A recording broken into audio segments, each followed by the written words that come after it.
Jawaban saya atas video Kang Deddy Mulyadi yang menyudutkan saya terkait penggantian nama RSUD Al-Ihsan. Apakah yang disebut dengan kearifan lokal harus disterilkan dari jejak Islam? Menghapus jejak kata Al-Ihsan dari institusi publik bukanlah tindakan yang bisa diremehkan. Ia adalah bentuk kekerasan simbolik terhadap sejarah dan ingatan kolektif.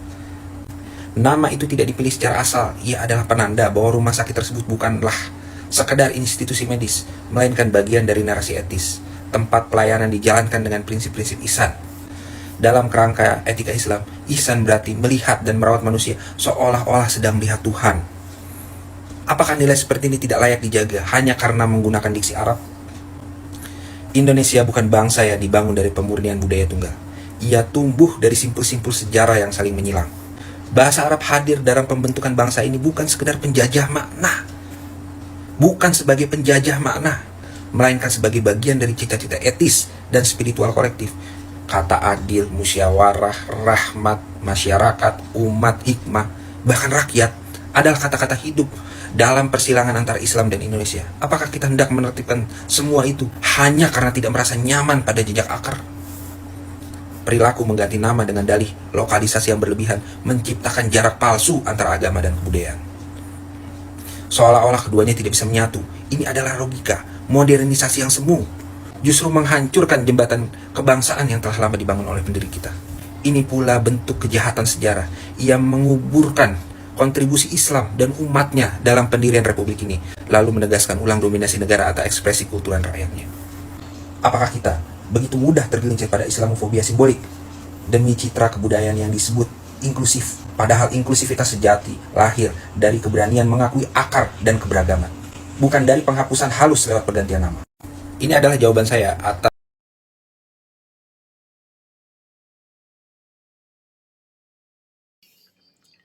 Di video kali ini kita pun akan memberikan beberapa cuplikan video tentang adanya dari Eko Widodo yang sempat mengkritik tentang kinerja dan kebijakan dari Kang Deddy Mulyadi, yang tentunya ini akan menjadi salah satu penerang bagi kita semua.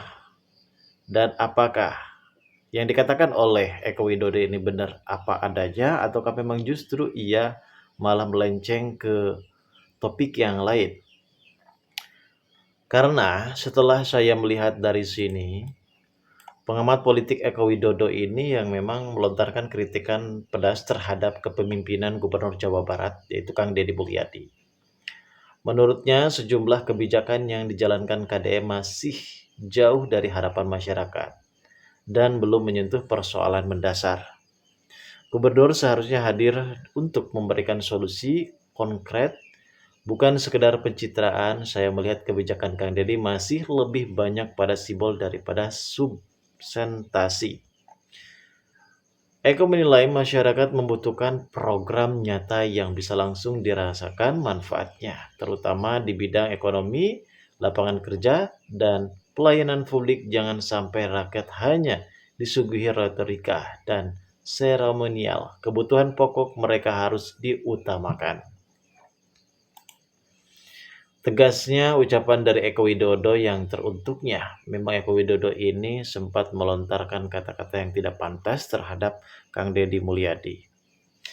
Lebih lanjutnya, Eko juga mengingatkan kepada Kang Deddy Mulyadi ataupun Bapak Aing ataupun KDM biasa dilandih, tidak terlalu fokus pada popularitas semata. Kalau hanya sibuk tampil di media tanpa solusi, publik akan secepat bosan.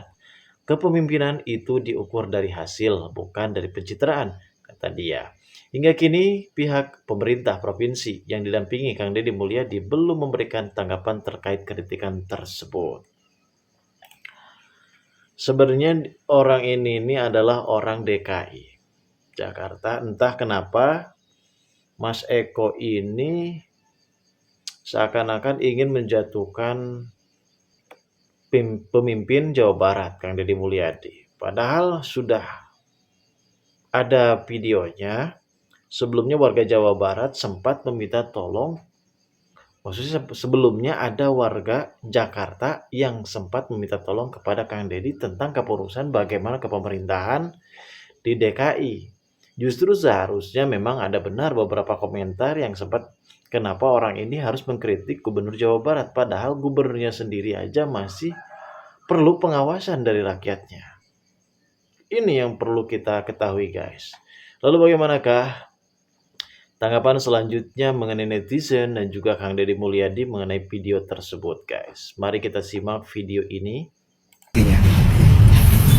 Asal Kang Deddy tahu ya, Rumah Sakit RSUD Al-Ihsan ini adalah hibah dari Yayasan Al-Ihsan. Jadi sejak 93 rumah sakit ini dikelola oleh Yayasan Al-Ihsan. Lalu baru pada tahun 2004 dihibahkan kepada Pemprov Jawa Barat pengelolaannya. Dan saat itu pun namanya tidak diganti. Untuk apa? Untuk menghormati pendiri rumah sakit tersebut. Di tahun 2008 baru berganti menjadi RSUD karena memang pengelolaannya menggunakan APBD, menurut saya nggak ada masalah. Tapi ketika Al-Ihsannya diganti, ini seolah-olah Kang Deddy ingin mengubur histori di belakang rumah sakit Al-Ihsan ini. Padahal Al-Ihsan ini adalah rumah sakit Islam dan dikelola menggunakan dana Basnas, dana zakat warga Jawa Barat. Gitu. Kalau tujuannya ingin mengangkat budaya Sunda, kenapa harus dibentur-benturkan dengan budaya Islam yang sudah melekat di rumah sakit tersebut? Mas Eko Widodo, terima kasih ya atas berbagai kritiknya terhadap diri saya. Dan saya berucap terima kasih sebagai Gubernur Jabar dikritik oleh warga Jakarta. Berarti Mas Eko begitu sayang pada saya, pada warga Jabar. Tapi lain kali kritiknya, sarannya itu harus punya narasi dan landasan hukum yang memadai, tidak menyebar berita yang hoax. Sebaiknya Mas Eko kalau menyampaikan sesuatu baca putusan Mahkamah Agung. Di sana sangat lengkap narasi bagaimana yayasan didirikan, sampai mendirikan rumah sakit, sampai menjadi proses hukum dan sampai disita oleh pengadilan dan diserahkan secara penuh kepada pemerintah Provinsi Jawa Barat melalui putusan Mahkamah Agung. Nah, karena apa? Karena berita hoax itu berdosa loh dan bisa menimbulkan polemik yang berkepanjangan. Dan saya tahu Mas Eko juga dulu pernah kena kasus berita hoax KPU kan, nah yang bilang bahwa server KPU sudah disetting pada saat Pilpres. Nah, mohon ya orang Jawa Barat jangan dikasih berita-berita hoax dari Jakarta, karena orang Jawa Barat mah pengen cager, bager, bener, pinter, singer. Kita bisa berpolitik dengan baik, kita bisa bermedia sosial dengan baik dengan menggunakan narasi-narasi yang memberikan pendidikan bagi publik. Kritik boleh, tapi tidak boleh mengkritik dengan kebohongan, menggiring orang dengan tujuan tertentu. Kalau Mas Eko punya calon untuk ke depan, sampaikanlah keunggulan calon yang Mas Eko miliki. Tidak boleh menjatuhkan orang lain dengan cara-cara yang kotor. Jabar, mungkin termasuk saya, banyak yang tertipu mengira kedermawanan KDM itu yang suka bagi-bagi uang. Kok Eko, hanya gara-gara pemberitaan ini lu merasa tertipu oleh Kang Deddy Mulyadi, dan warga Jawa Barat banyak yang tertipu oleh Kang Deddy Mulyadi, lu opinikan itu. Kenapa lu merasa tertipu sama pemberitaan ini oleh Kang Deddy Mulyadi kok? Lu itu kan bukan warga Jawa Barat. Warga Jawa Barat udah tahu siapa lu sebenarnya kok kan. Lu itu orang mana kok. Jadi kenapa lu merasa tertipu dengan pemberitaan masalah ini kok. Oke, sebelum gue beropini masalah argumen lu perihal pemberitaan ini, gue hanya ingin berdoa untuk keluarga lu. Apa yang lu dapat hasil konten memframing Kang Deddy Mulyadi, memfitnah Kang Deddy Mulyadi, itu jadi halal kok. Karena gue merasa kasihan sama keluarga lu. Yang perlu diketahui, kita tidak akan seterusnya hidup kok. Kita akan menemui yang namanya Yaumal Akhir dan Yaumal Hakim, di mana kita akan dihakimi dari kekayaan kita, kelakuan kita semasa hidup kita. Kalau kita seorang muslim, pasti lu percaya akan hal tersebut. Oke, gue akan cuit dari pemberitaan lu perihal masalah pemberitaan ini. Gue akan cuit dari biaya dinas perjalanan untuk seorang gubernur dalam 1 tahun kok. Gubernur ini mendapatkan yang tadinya untuk dinas perjalanan mendapatkan 1,5 miliar. Karena ada efisiensi, Gubernur Jawa Barat mendapatkan anggaran untuk dinas perjalanan sebesar 750 juta.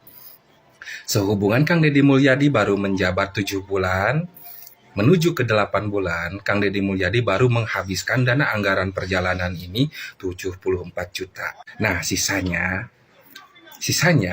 diambil sama Kang Deddy Mulyadi 25 juta untuk ke bulan Desember, yang 600 jutanya lagi dihibahkan untuk masyarakat yang penghasilannya jauh dari kata cukup untuk mendapatkan BPJS Ketenagakerjaan. Contohnya dari kalangan gua sebagai ojol, Pemprov Jabar akan bekerja sama dengan pihak aplikator supaya mitranya mendapatkan BPJS Ketenagakerjaan secara gratis. Biayanya akan ditanggung sama Pemprov dari hasil efisiensi dana anggaran perjalanan seorang gubernur dan akan ditopang sama pihak aplikator.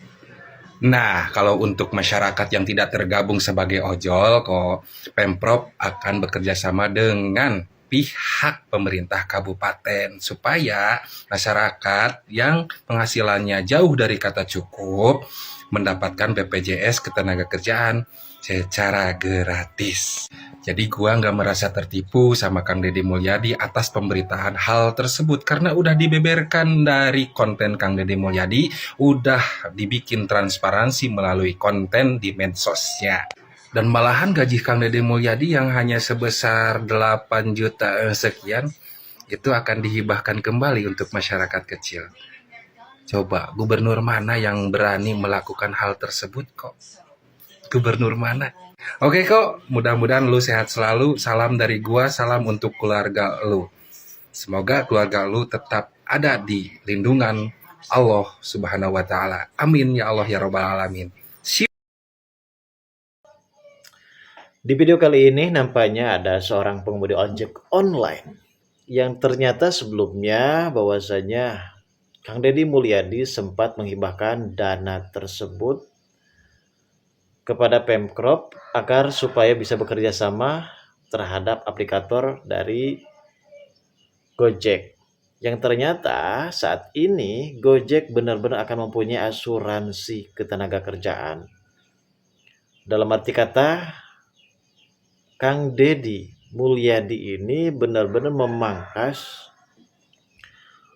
tunjangan uang jalan bagi gubernur yang seharusnya ia mendapatkan anggaran 1,2 miliar yang ternyata ia pangkas karena uang jalannya selama 7 bulan ia mendapatkan 74 juta dan yang sisanya ia memang memberikan hibah tersebut kepada warga Jawa Barat sendiri. Dan kali ini sepertinya ojek online memang sudah merasakan keterlibatan hal tersebut dan apalagi ia juga sempat menanggapi tentang adanya polemik terhadap Eko Widodo, guys. Dan perlu kita ketahui juga bahwasanya Kang Deddy juga sempat menjawab tentang adanya kritikan dari Eko Widodo, Gubernur Kang Deddy Mulyadi. Akhirnya angkat bicara terkait kritik pengamat politik Eko Widodo yang menilai kepemimpinannya masih sebatas pencitraan. KDM menegaskan sejak awal pihak saja awal menjabat berkomitmen menghadirkan program nyata untuk masyarakat Jawa Barat. Kritikan itu wajar, tapi saya ingin sampaikan bahwa apa yang kami lakukan bukan pencitraan. Kami turun ke lapangan setiap hari mendengarkan seluruh keluhan masyarakat warga Jabar dan juga langsung mencarikan solusi. Itu bukan sekedar simbol tapi kerja nyata. Memang benar, kita mungkin sudah tahu bagaimana kinerja dari Kang Deddy Mulyadi. Ia mencontohkan sejumlah program yang telah dijalankan mulai dari peningkatan layanan kesehatan gratis, perbaikan infrastruktur desa, hingga program pemberdayaan UMKM. Masyarakat bisa menilai sendiri hasilnya. Tidak semua harus diumumkan ke media. Yang penting rakyat merasakan manfaatnya, ujar dari Kang Deddy Mulyadi.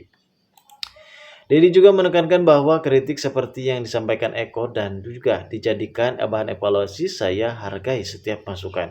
Justru dengan adanya kritik, kami bisa lebih memperbaiki pelayanan, tapi saya tegaskan pemerintah daerah tidak hanya bicara tapi bekerja, tegasnya. Dengan tanggapan ini, Deddy berharap publik tidak hanya melihat dari sudut pandang opini, melainkan juga dari hasil nyata yang sedang berjalan saat ini. Dan memang Kebetulan banget warga Jabar juga sudah merasakan apa yang dirasakan oleh kepemimpinan dari Kang Deddy Mulyadi, yang tentunya ini bukan hanya sekedar diragukan lagi. Ini akan menjadi salah satu contoh bagi kita untuk supaya bisa mengetahui bagaimana kinerja dari kepemimpinan KDM, guys. Oke guys, mari kita simak video berikut ini. Guys, video ini bakal Ada bikin berita fans terbaru KDM lagi nih. kepanasan. Skip buat yang gak tahan. Jadi gue mau ngebandingin kinerja Gubernur Jakarta Pramono Anung dan KDM di sektor kesehatan. Mari kita mulai dari Pramono Anung. Sebagai Gubernur DKI Jakarta, dia menginisiasi pembangunan Rumah Sakit Royal Batavia Cakung. Sebuah rumah sakit bertaraf internasional kelas B milik Pemprov DKI. Rumah sakit ini dibangun di atas lahan seluas 1,9 hektar di Cakung dengan 282 kamar pasien. Proses pembangunannya resmi dibangun pada Agustus 2025 dan ditargetkan selesai di pertengahan 2027. Lengkap dengan fasilitas modern seperti desain 13 lantai dan layanan kesehatan berkualitas tinggi. Ini bukan sekedar rencana ya guys, tapi aksi nyata untuk meningkatkan akses kesehatan warga Jakarta. Sekarang kita bandingkan dengan kinerja Deddy Mulyadi di Jawa Barat. Ternyata tidak pernah membangun rumah sakit baru dari nol. Fokusnya adalah mengganti nama RSUD Al Ihsan di Bandung menjadi RSUD Welas Asih pada Juli 2025. Ya alasannya tentu katanya untuk mencerminkan budaya Sunda yang penuh kasih sayang sambil menyentil kasus korupsi yayasan sebelumnya. Namun ini hanya perubahan nama ya guys, tanpa ada tambahan fasilitas yang signifikan atau pembangunan fisik baru. Kebijakan ini tentu saja menuai protes dari warga yang menilainya tidak ada urgensi dan berpotensi memicu kecemburuan sosial. Jadi perbandingannya jelas ya guys, Pramono Anung membangun rumah sakit sungguhan untuk masa depan kesehatan rakyat, sementara Deddy Mulyadi terjebak pada pergantian nama tanpa inovasi besar. Jadi pemimpin seperti apakah yang sebenarnya kita butuhkan? Yang beraksi nyata atau yang sekedar merubah label? Silahkan dinilai sendiri. Video Yes, kali yes. ini Eko Widodo terus menantang tentang bagaimana kinerja antara dua pejabat gubernur DKI dan juga gubernur Jawa Barat.